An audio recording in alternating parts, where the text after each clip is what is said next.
તો ગીર સોમનાથ જિલ્લાના ઉના તાલુકાના નેસડા ગામે ચોંકાવનારી ઘટના સામે આવી છે, જેમાં બે પિતરાઈ ભાઈઓએ પોતાની જ પિતરાઈ બહેનની હત્યા કરી નાખી હતી।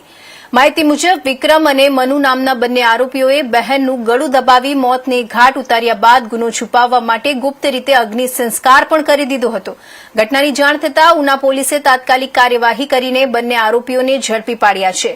તેમને ટૂંક સમયમાં કોર્ટ સમક્ષ રજૂ કરવામાં આવશે। પોલીસ દ્વારા સમગ્ર મામલે વધુ તપાસ હાથ ધરવામાં આવી રહી છે।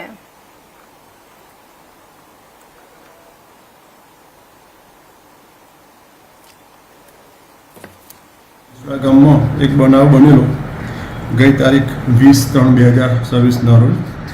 એમાં એક બેન જે દીકરી છે મનસુબેન ગોહિલ નામની દીકરીનું એના જ પિતરાઈ ભાઈઓએ મોત નિપજાવેલું। આ અંગે એમને કોઈ પોલીસને કે કોઈને જાણ કરેલી નહીં, ગામમાંથી પણ કોઈ જાણ થઈ નહીં અને એક દિવસે એના અંતિમ સંસ્કાર કરી દીધેલા।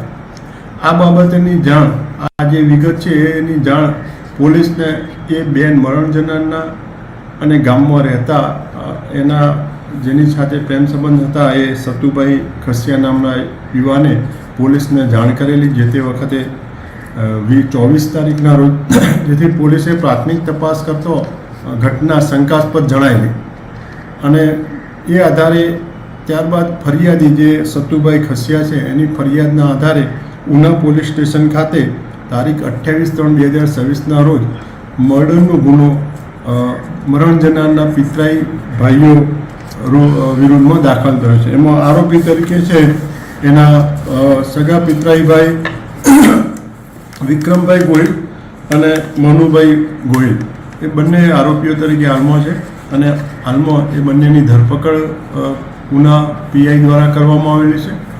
આ ઘટનાનો ગુનો રજીસ્ટર પાછળથી થયેલો છે એટલે આ ઘટનાની સમગ્ર ઘટનાની જાણ અમે ઉપરી અધિકારી શ્રી અમારા પોલીસ અધિક્ષક સાહેબશ્રીને આખી ઘટનાની જાણ કરેલી। પ્રાથમિક પોલીસ તપાસ થઈ ત્યારબાદ અને પોલીસ અધિક્ષક સાહેબશ્રીની સૂચના મુજબ આ ગુનો દાખલ કરવામાં આવેલો અને ગુનાની તપાસ હાલમાં ઉના પીઆઈ કરી રહ્યા છે। સર, ગુના કરવા પાછળનું કારણ શું છે અને કઈ રીતે તેનું મોત થયું છે?